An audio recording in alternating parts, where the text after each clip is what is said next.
Welcome to a special edition of the English Hour on ANN satellite television. And this is unique because this is not something we've tried before. This is the English Hour from a conference. This is a conference report, if you like, on the English Hour at ANN. I hope you will enjoy it. I'm sure you will enjoy it. It is a conference uniquely on migration, but much of the discussion has been on Syria and really has been quite poignant, quite thought-provoking, and I believe quite helpful. But we'd be grateful for your feedback and really thank you for joining us again on the English Hour on ANN satellite television.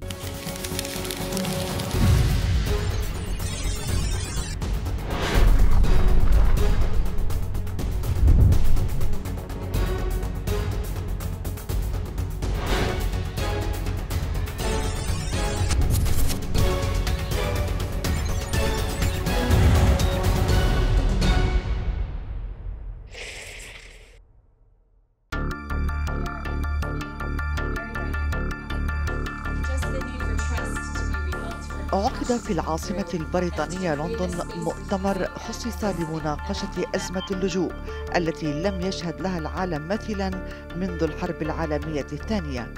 احتضنت لندن المؤتمر بالتزامن مع اليوم العالمي للاجئين على مدى 4 أيام. المؤتمر تناول أبعاد وأخطار هذه الأزمة التي لم يستطع المجتمع الدولي برمته إيجاد حل لها، رغم أن المنظمات الإنسانية قد دقت ناقوس الخطر، متحدثة عن أكثر من 65 مليون لاجئ على مستوى العالم نزحوا من أماكن إقامتهم الأصلية بسبب الحرب أو العنف أو الملاحقة بحثاً عن ملاذ آمن، بدءاً من سوريا والعراق مروراً بليبيا وأفغانستان. سعى المشاركون من خلال كلماتهم إلى رفع الوعي العام بشأن أزمة الهجرة المستمرة وخلق فضاءات واسعة للنقاش توفر نظرة ثاقبة للأسباب التي أدت إلى نشوء هذه الأزمة والتحديات التي تفرضها على جميع من يتعاطى معها والفرص المحتملة لإيجاد حلول لهذا الوضع المعقد. شملت قائمة المتحدثين خبراء من داخل وخارج المنطقة، بينهم صحفيون ومستشارون سياسيون ومنظمات غير حكومية وجمعيات خيرية عاملة بشكل مباشر أو غير مباشر مع ملف الهجرة. في مداخلته أمام المؤتمر أكد آية الله صفوي رئيس مركز دراسات السلام في طهران على حقيقة هي أننا جميعا نعبد إلها واحدا وأن الحدود والهويات المختلفة التي نؤمن بها كلها مجازية. بسم الله الرحمن الرحيم. Good morning, ladies and gentlemen, brothers and sisters.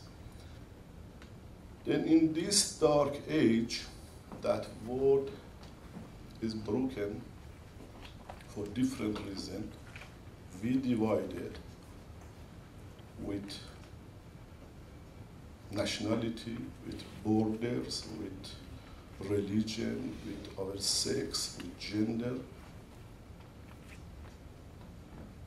It is important that we understand that there is just one city, the real. These borders, this different identity that we believe, all are metaphor. The reality is that we are citizen of city of God. With equality, we are citizen of this city, this holy city. And based on this citizenship, all of us are brothers and sisters beyond of our metaphor nationality and our gender or our race. Then when we are citizens of city of God, we should care about pain of everybody, problem of everybody. We should leave our selfishness, our arrogant behavior that we are the best, I am the best, my country is the best. And truth, it is just in my hand. And everybody wrong, just I am right. We should leave this type of understanding. We should respect differentiation and emphasize on common value between all of us, which is love, which is justice, which is brotherhood, which is security for everybody, and peace.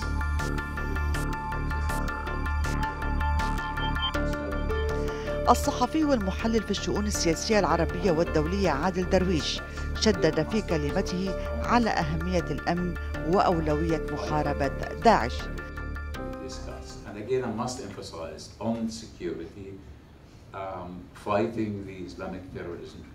ISIL has to be the priority, and that cannot be done without pressurizing regional players, especially Sunni Arab countries, and cooperation with Russia.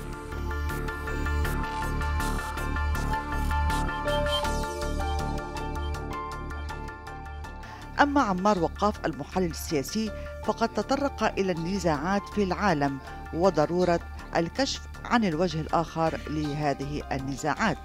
Is exactly that. There are conflicts in the world, the Ukraine, Darfur, the Balkans, whatever it is, and there are always another side of the story that we rarely hear about. And I think it's in our interest to know what the other side of the conflict really thinks about, and not to adopt them as, in a very simplistic way, as either non-existent or wrong.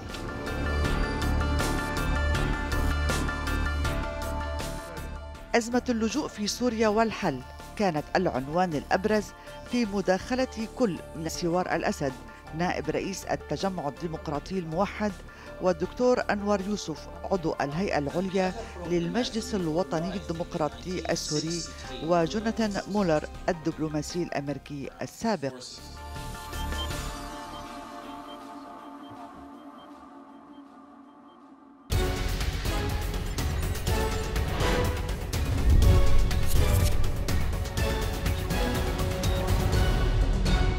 Well, welcome back one and all. Thank you for joining us for this session of the conference, again about Syria. It's great to have Jonathan Mueller with us, who is an analyst, ex-American diplomat, and a radical thinker, I always think. So anyway, it's good to have him with us. And on my extreme right, we have Anwar Yusuf. So Anwar Yusuf represents the KDP, the Kurdish Democratic Party. And then we have my particular friend, Siwar Al-Assad. Siwar is Vice President of the United Nations Democratic Alliance, and UNDA, which is a secular, I always define it as a secular Syrian nationalist party after a fashion. Nationalist in the sense of, how would you describe the kind of nationalism? The kind of one, all for one and one for all type approach to nationalism. He's an interesting man, and it's an honor to have him. You will hear from him and you'll get his views. Our panelists will address the situation in Syria as they see it, perhaps tell us a little about that, as did the last panel. They may address the migration issue, the causes of migration, and hopefully will give us some guidance as to ways forward. So with that in mind, I'm going to actually ask them to speak in the reverse order in which I introduced them. So I'm going to ask Siwar Al-Assad to speak first. So Siwar, privileged to have you here. Could you open the debate?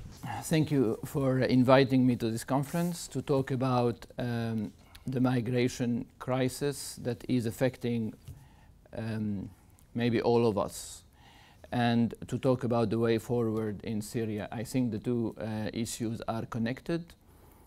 The solution in Syria is important to stop the majority of the migrants that are coming to Europe and elsewhere. We saw that today there is more than 60 million people displaced in the world, more than 20 million refugees, and half of the 20 million refugees are under 18 years old. We saw that Europe is facing the worst refugee crisis since World War II. And to be honest, we have to admit that Europe is struggling, knowing that more than 80% of refugees in the world are being hosted by poor country, not rich country like the United Kingdom and elsewhere in Europe, by developing countries and very poor countries. The first three countries concerned about migration are Syria, Afghanistan, and Somalia. And Syria occupies the first rank. Therefore, we have to think about a solution in this country to stop migration, not causing problems abroad, and also we want us as Syrians, most of these people who left, actually all of them, we want them back in our country because this is where they belong, and we need them to build our country and to develop our country. Now, as a Syrian citizen, of course, I would like to see a better setup in Syria. A setup that is much better than the previous way of doing things, of ruling the country. This war have wounded, I think, every Syrian heart. We are all as Syrians affected by this war. Myself, I've lost friends, I've lost relatives. My friend, I am sure, especially now, is extremely concerned. We all have somebody very close to us who suffered, who died, who went to prison, or who was exposed to all sorts of things that we don't necessarily want to talk about. Syria, what happened? Like, we hear numbers, disturbing numbers. 200,000 people lost their lives. We hear sometimes 400,000, 300,000. So hundreds of thousands of people lost their lives. Hundreds of thousands of people are wounded. And more than half of the population today is displaced internally and abroad.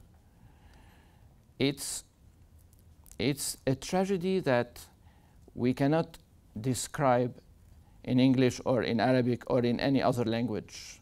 The suffering of the Syrian people is simply impossible to describe.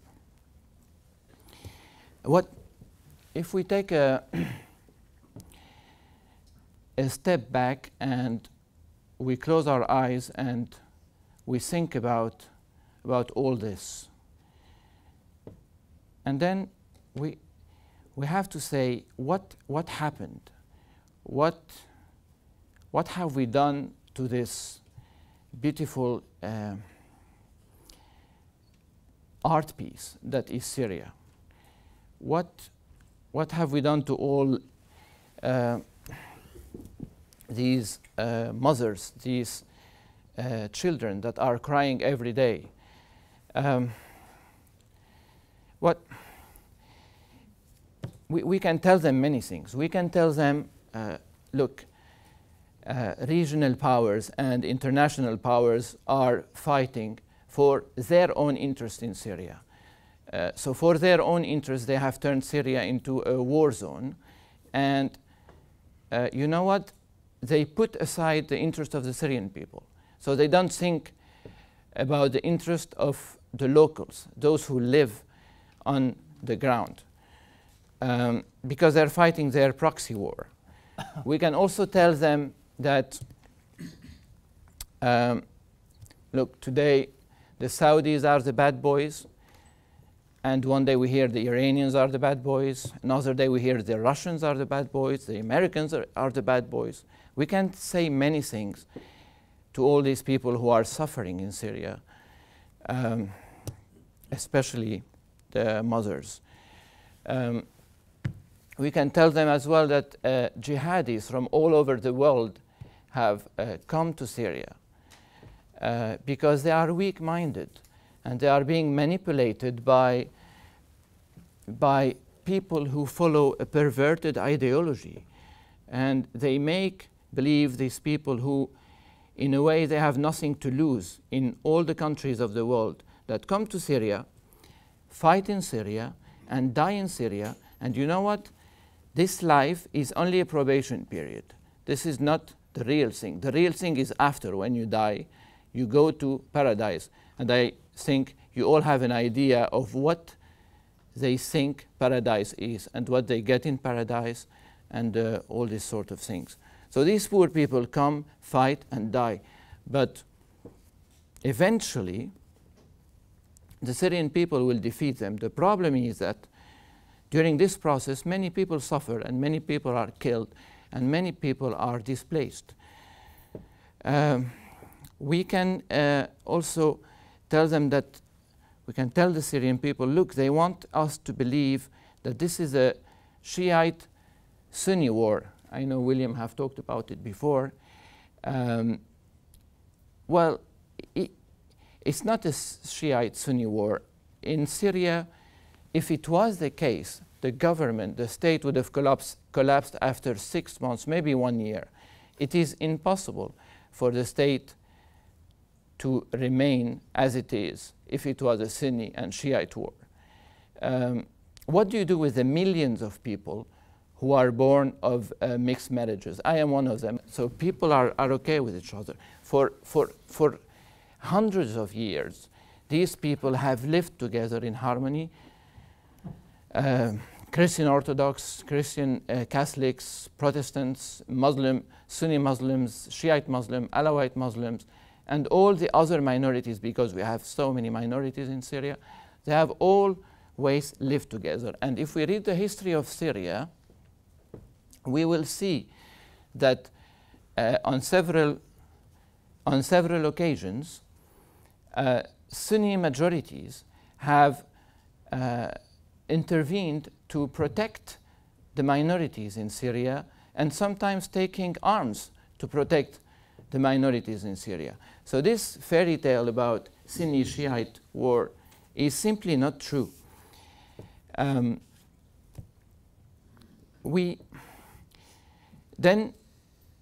we can tell the Syrian people as well, look, some people have a plan for you. Some people have a plan to divide the country. Syria doesn't work anymore. These people who met in London 100 years ago, who did the Sykes-Picot Treaty, were wrong. We have to do it again. Sorry, we're sorry, but we have to do it again. We are in the 21st century. Do we really want to see countries divided into mono-ethnic, mono-religious states? Is this really what we want to? Or everybody is trying to unite? Why someone somewhere want us to be not to be united in Syria? It's simply not going to work because it sounds impossible in the 21st century. So basically, these these people, the Syrian people, the mothers of Syria, will be tempted to say to all these players, regional players and world player, look, you know what? Actually, we don't care why you're fighting in Syria. Leave us alone and go find yourself an island in the middle of the ocean and turn it into a war zone and fight your proxy war. But when we say this, some people will say, no, no, no, we don't want to leave you alone because we love you so much. We can't sleep because you're going through difficult times. You have a dictator at home. We want you to live in a democratic state. Very tempting, very charming, and at first, everybody is attracted by this. We're all happy, thank you very much, you want democracy for us. But what they forget to tell us is that to reach democracy, you know what, you're going to have to actually lose your son, maybe your daughter, maybe your father, maybe your mother. And you know what, by the way, your house will be destroyed and you will end up living in a tent. And on top of this, we will bring you people who will represent you, people that you don't know, who will live abroad, and but they will represent you because they will bring you back democracy at home. This is definitely not the priority for the people who are suffering on the ground, who don't have enough food on their table, who don't have electricity, who don't have water, and who can't send their children at school. And when they send them, they are scared because they don't know that if they're going to come back in one piece. So we must be very careful, and if we want a democracy in Syria, we can only build a democracy with democratic instrument. So you cannot bring democracy from a day to another. We have to do it slowly and step by step. And this is what my organization have been calling for and fighting for since more than 20 years now. We are calling for, and it is very important, gradual and peaceful change, gradual and peaceful reforms, because this is the only way forward. We do not understand why some opposition movements, mainly Muslim Brotherhood, want preconditions to dialogue. Well, we have an idea. They want preconditions for dialogue because most of them live in the West, and you know, they have a normal life, a comfortable life compared to the people suffering on the ground. So they can afford, they have the luxury, they can afford to wait whilst people are suffering on the ground. We are not going to have dialogue with the regime because we want President Assad to go. Well, what do you do if he doesn't go? Do you keep on saying, no, we don't want dialogue? And who is suffering meanwhile? The Syrian people. Because of you and because of the regime, Syrian people are suffering. Well, we have to make concessions. We have to think about the Syrian people and only this and nothing else. Unfortunately, most people are not interested because if we find the solution in Syria, they will simply be jobless. They will have no more salary, no more support, no more, basically nothing. So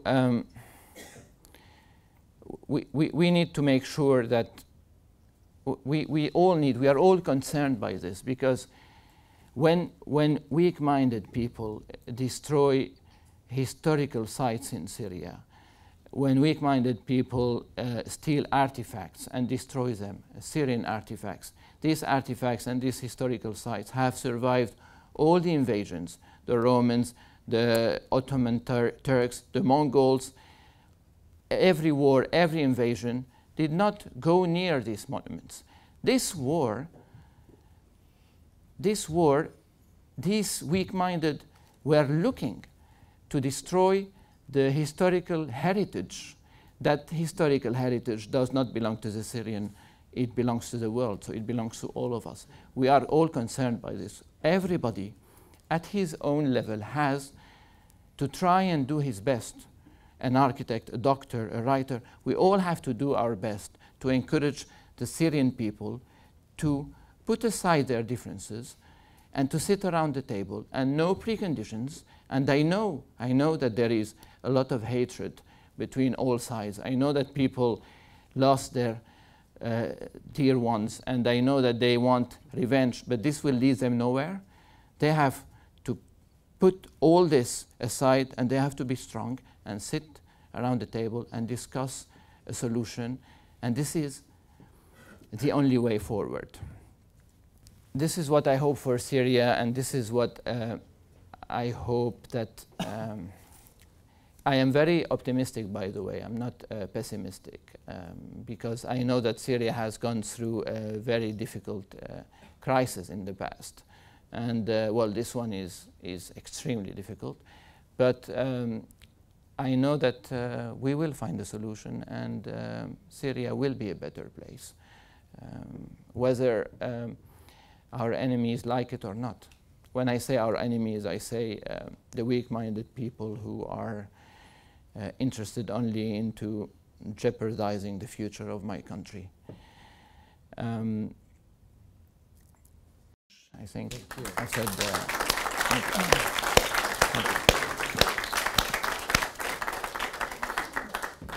Well, thank you, Siwar. That's very moving indeed. We go on. Anwar. Well, Yusuf Anwar. Yusuf Anwar, please, yes. I think is no family inside the Syria. They have not lost one person. I mean, the heart of Syrian people, without exception, has been damaged. And I think this was not the desire for Syrian people to reach this situation today. As we all know, hundreds of thousands of people, but 1 million of people are refugees today in a neighboring country, and they are living indeed in very severe situation. I can say they are sleeping at night and they have no food and they are hungry.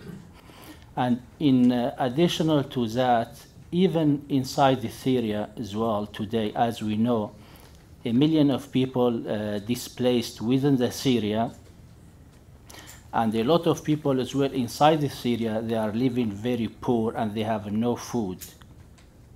So we Syrians, as I have mentioned, we have to work together to feel in each other and move forward.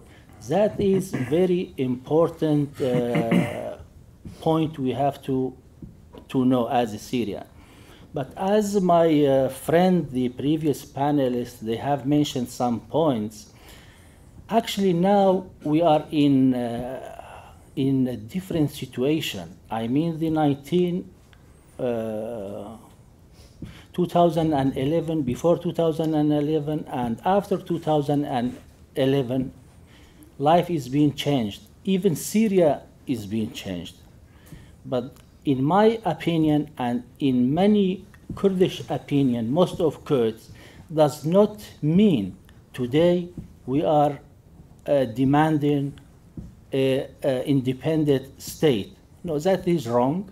If you go and look at all parties, with no exception, there is no demand for such independence at all. If we look at the picture today in the Kurdish area, even regarding to the refugees crisis, in my town, which is called Afrin, is 60 kilometers west of Aleppo, is around 100,000 people living in this city, but with the refugees today, is almost 400,000 living in this city. So we host all these peoples, no matter who they are, civilian, they come and we are sharing with them what we have. So that is the fact. Number two, as I said, even regarding to this autonomy area or federal area, or I don't know what do you want to call it today, even we didn't try to make it like this area, like pure Kurdish, to be ruled by pure Kurdish people. We have created in these areas a joint ruling government.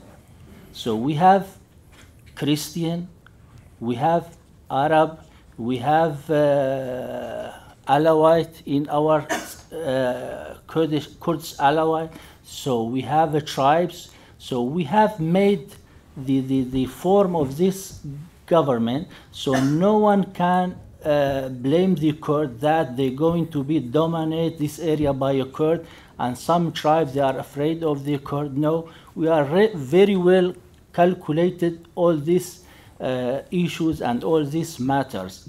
So I think we have to not to be afraid of the Kurd or to be afraid of the Kurdish future, what they're going to do. They are like, even some people, they compare them with respect with the Jewish state. They compare them like they are going to be a second Jewish state in the heart of this region. You know, this mentality has to be changed by our brothers. All Syrian, as I said, we have to close the old page and open a new page, and we can do it. And as my friend said, the opposition, even the one who used to take platform as opposition, and the European and the international, they have given credibility to this opposition. Today they failed. They can provide nothing because they don't have on the ground. They are not there. And the gentleman he asked very good question previously. Who is legitimate on the ground? We have legitimacy on the ground. But unfortunately, until now, the West, I think they haven't done in a proper way with this issue. Thank you. Thank you.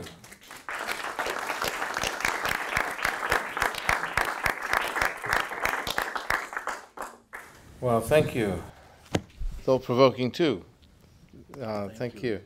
Yes, thank you, Yusuf Anwar. Now, Jonathan Muir. On. I trust it's on, yes. This morning we heard about how life in Assad's Syria in the 1980s wasn't too bad if you knew how to keep your head down. And that reminded me of another situation. In Nazi Germany in the 1930s, if you weren't a Jew, a gypsy, a homosexual, a socialist, a communist, a trade unionist, or any other group identified as an enemy of the regime, life wasn't too bad. In fact, it was both more prosperous and more egalitarian than under Weimar, if you knew to keep your head down. And then there was my grandfather, Wilhelm Müller. He didn't keep his head down. He spoke out against the regime and died in a concentration camp for his pains. Had he, after the first time the brown shirts beat him up, decided that it was time to leave and gone across to Lithuania, then he'd have been a refugee, but he never was. Now, across a broad swath of the world, from West Africa to Afghanistan, people are on the move. People are migrating, emigrating. A lot of them are headed towards Europe, far more than Europe is convinced it wants. And I would suggest that whatever the proximate cause of that movement might appear to be, the deepest cause is actually bad government. Whether it is corruption in Ghana or oppression in Eritrea or civil war in Syria, it is all about governments that have somehow failed to deliver conditions that people want to live under. UNHCR told us this week that there were 65 million displaced persons in the world. That is a number which encompasses a huge amount of human tragedy. Geneva Conventions, the laws of war, actually do speak about victims of conflict and impose obligations for protection on recipient countries. But that generally has not been used.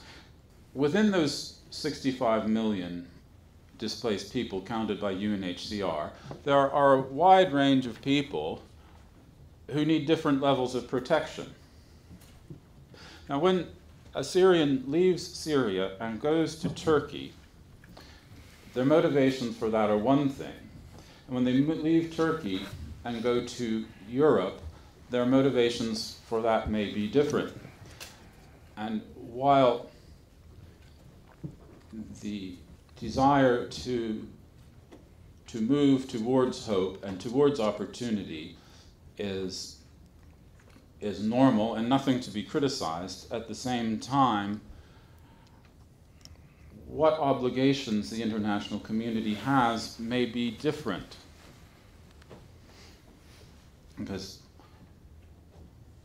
most of the Syrian refugees who have left Syria have satisfied their need for personal safety just by getting out of Syria, and they don't need to be resettled in the West. See, immigration is unpopular in the West. It's unpopular here. It's even more unpopular in Germany. It's unpopular in America. It's even unpopular with immigrants. 75% of Sikhs and Hindus in this country think there's too much immigration. Everybody who thinks there's too much immigration thinks there's more immigration than there is, and when you tell them what the real numbers are, they still say there's too much immigration. The result of this is that places for resettlement of refugees in the West are limited, while keeping our eye on the ball, which is that someday we want them to move back to Syria and rebuild their country, which mostly means trying to keep them as close to their country as possible. Early in this conflict, I hoped and expected that the Turks would move into some kilometers into Syria and grab themselves a security zone, which would have done a number of things, including give a safe haven for housing displaced persons. That's no longer an option because of the rise of Kurdish autonomy, which would come into conflict with the Turks, and also the Russian presence along the Turkish border, which would create conflicts with the Turks. It might still be an option for the Jordanians, but the Jordanians are not the Turks, and they would never do this without explicit, even if private, backing from the Americans. Now, there was some discussion this morning about a lost generation and the need to do something for young people living as refugees, particularly in Jordan, but I suspect the need is universal across all three of the countries of first asylum. This seems to me as an example of the need for differentiation. Those young people, to address the need to give those young people some hope, some education, some chance to work, you don't actually need to give them the full benefits of asylum in the West. That could be dealt with in other ways, through temporary visa programs or through student visas, where the goal is education. In these refugee situations, there needs to be a will to make difficult decisions about the differing needs of different groups and individuals in these refugee communities, and a commitment to provide the funding to address these needs.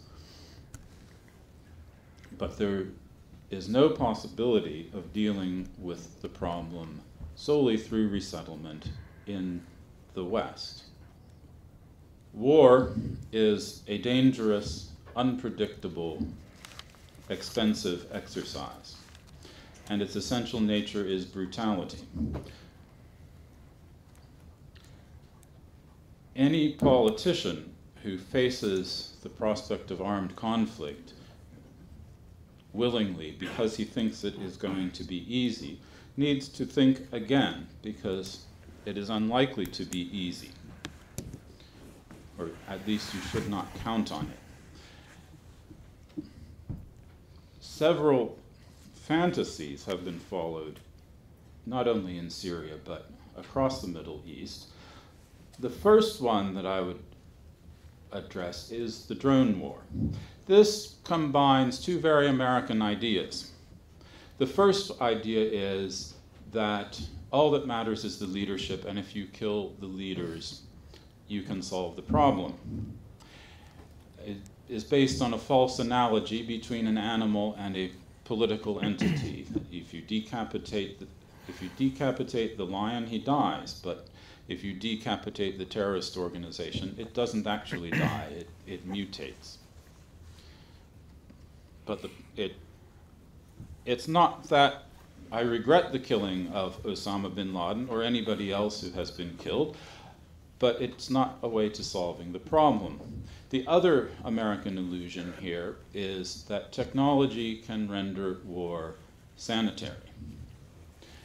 Technology does not render war sanitary. War is brutal, and technology just expands the brutality. That brutality may not be felt by the drone operator in a hangar in Utah, but it will be felt on the receiving end of his Hellfire missile when he hits the wrong target. The next related illusion, which is actually based on, is actually another branch of the same tree, really, is the idea that you can solve these problems with air power. You're not going to solve the problem with air power. And the third one is the use of local militias as a substitute for putting in your own ground forces. Using local militias is only in a civil war is only a recipe for war without end, bloodshed without end, ultimately for destroying whatever government was there and replacing it with warlordism.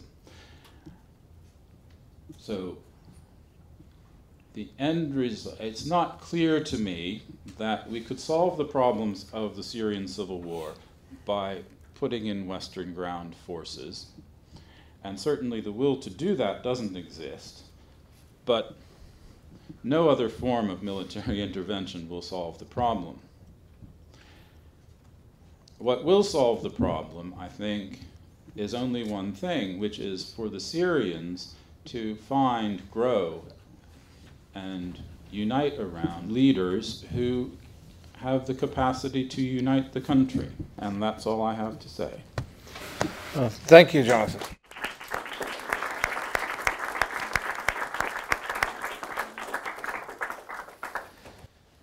Well, again, powerful words, very thought-provoking. Thank you, William. Tony Thomas from IOC and a retired accountant.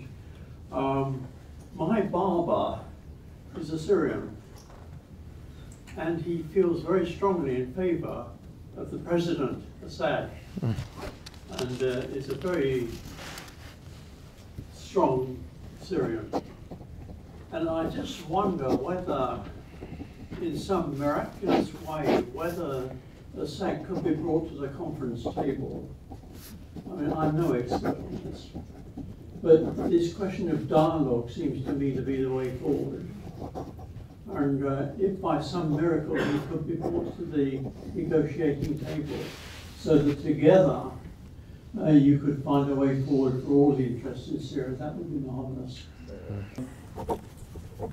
Actually, the idea to start negotiations has already been brought in the United Kingdom maybe 1.5 years back. And there are people who are specialized in this track to negotiations, and there are positive signals from Moscow, from at that time from Assad, by the way, regime, that they are ready to participate. The problem is that there are no decision or support for the British people who are behind this from the British government and from the Western government. And my question is, what do you think about how it is possible to force the Western government to support the initiative of their own people and plus refugees to start and support this process. A little more, going back to the West situation in Syria. In war, the first thing you have to know is what war you are fighting. And alas, there are several wars which the West could fight in Syria. The one that they are doing the most to fight right now, and I think rightly so, is the war against ISIS, which does not involve a direct intervention in the civil war. It's somewhat tangential to the civil war.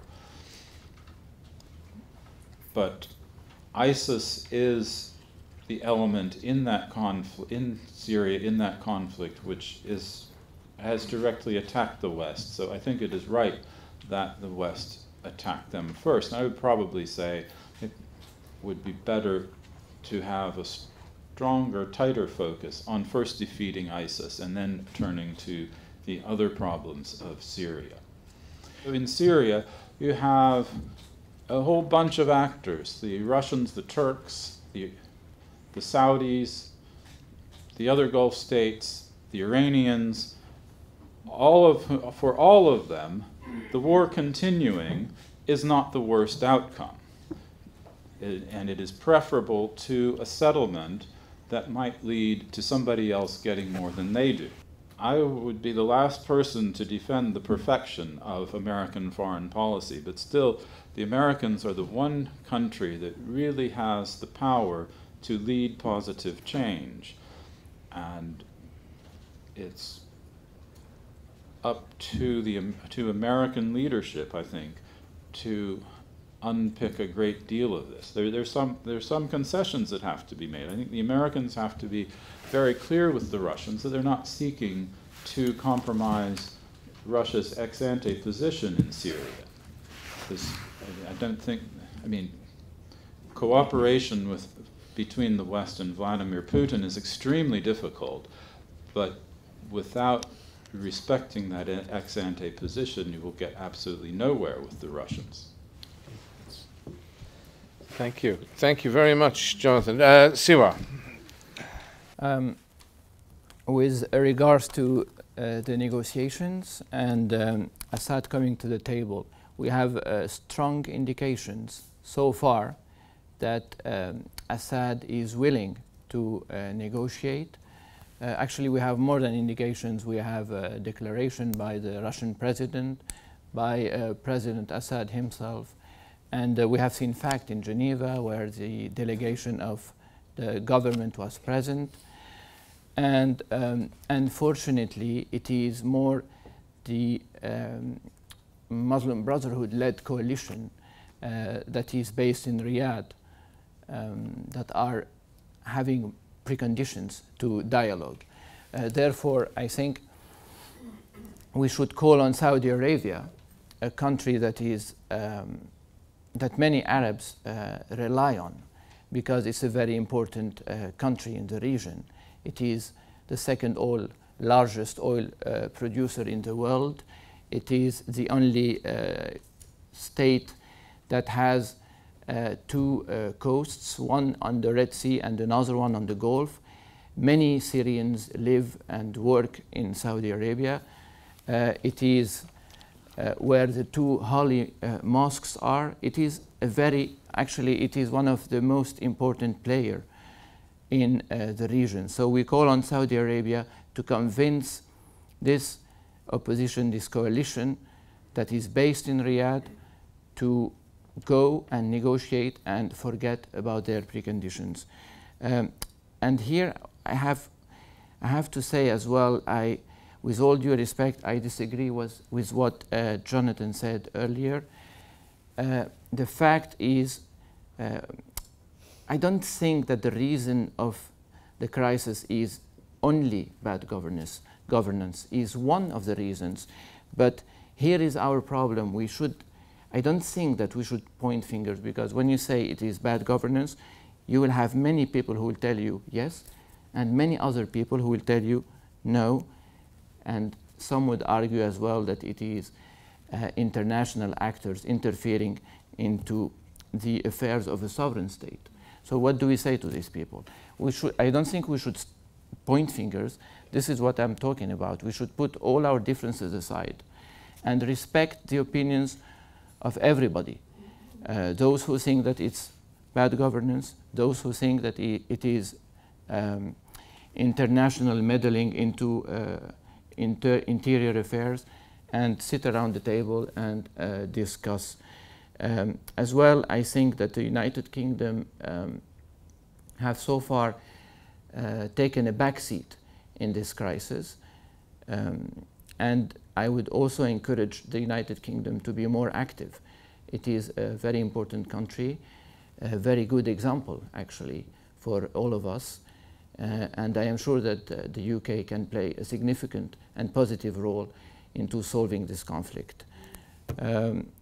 With regard to Calais, I think that many of the refugees have gone to other small towns that are actually closer to the United Kingdom, and they live in tents on the coast, and they wait and hope to find a solution every day to cross the sea and to come to this country.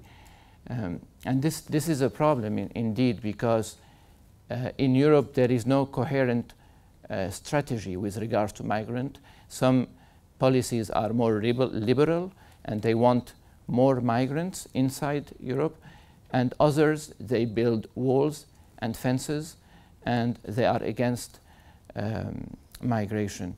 So there has to be a coordinated policy in Europe to tackle this problem. Thank you. Valery says too many covert decisions, covert action. He cited the training of the Kurdish troops by Russia. In Soviet times. In Soviet times, okay. But there certainly we have covert action everywhere and a very great lack of transparency, even David here in the United Kingdom. What should we tell our government to do to change things and to push the peace process forward? Was another point from Valerie. Jonathan. Well, I'll go back to the question of Western cooperation with Russia. For nearly 20 years, I have argued that the United States and Russia needed to work together in the Middle East because Islamic fundamentalist terrorism was the enemy for both of us. Now, the situation is slightly better now in Syria than it was 2 years ago at the depths of the Ukrainian conflict, but it's still not good, and it's hard to see how it could be truly good with Vladimir Putin. The key to understanding Vladimir Putin is that he was a KGB officer, but not just any KGB officer. He was a third-rate KGB officer in a third-rate posting in Leipzig, where he spent his time oppressing, repressing, suppressing dissidents. Dissidents who he was told were the instruments and the creations of the West. Now, had he been a fast tracker posted to London or Paris or New York or Washington, he might have taken on a more nuanced view, more sophisticated view of the West. But in Leipzig, he took on the party line about how Russia was surrounded, or the Soviet Union, the communist world, were surrounded by Western enemies who were plotting against it. And that is still how he sees the world. And he sees Western involvement in places like Syria as meddling to upset an established and legitimate government. I don't think either the West or the Syrians want the Russians to have an exclusive position in Syria, and you need to stand up for that too. The essential thing in Syria is to not damage government institutions any more than they already are damaged, but to try to preserve the government and to get in place a leadership which can command the trust of most Syrians. But that is the hard part, where that leadership is going to come from. Thank you. Thank you, Jonathan.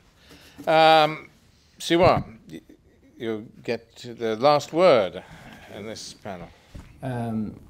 First of all, with regards to Russia, us in Syria, we don't look at Russia as the President Putin. We look at Russia as Russian people, and historically, people in Syria know that Russian people stood by them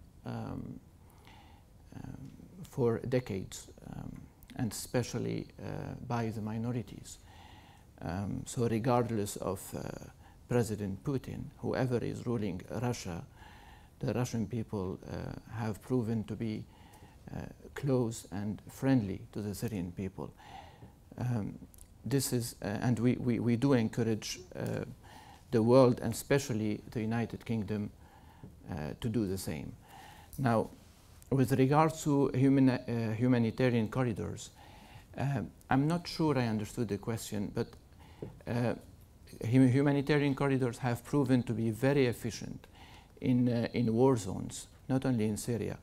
And in Syria, they have been efficient in Homs, in Damascus suburbs, and in Aleppo as well. It is very difficult to organize a humanitarian corridor. Sometimes it's possible when the parties involved listen to their patrons. So in some war zones, the problem is, how do you want to organize a humanitarian corridor in a place like Raqqa or other cities and villages controlled by the Islamic State? It is simply impossible because these people are not an organization that you can talk to. These people are an ideology that doesn't see and recognize any border. They think that the world is theirs, so they think that they should bring humanitarian aid to the world, so they don't need any humanitarian aid. So in Syria so far it was not enough, but what was done was quite successful in terms of humanitarian aid. It's a war, it's a very difficult war. As I said before, the only solution is dialogue. And maybe to finish, I would say, what would I say? There is an American poet who said once, I dream of a day when I would give birth to a son who would ask me, Mother, what was war? So I think we all have, to our levels, each one at his level and in his profession, to dream about this day where the children of the world, Syrian children and everywhere in the world, will ask their mothers, what was war? We all have to dream about this day. Thank you very much. Thank you. Thank you.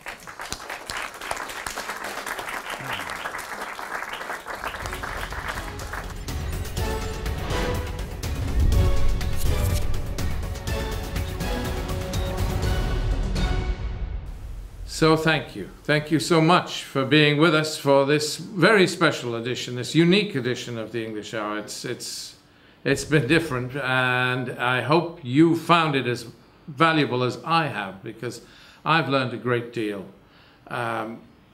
We need compassion in our hearts for our fellow human beings. Sometimes this world is well, there isn't enough. There can never be enough compassion. Compassion is love in action. And the stories we've had, the problems that have been highlighted in this discussion have shown us how important that is.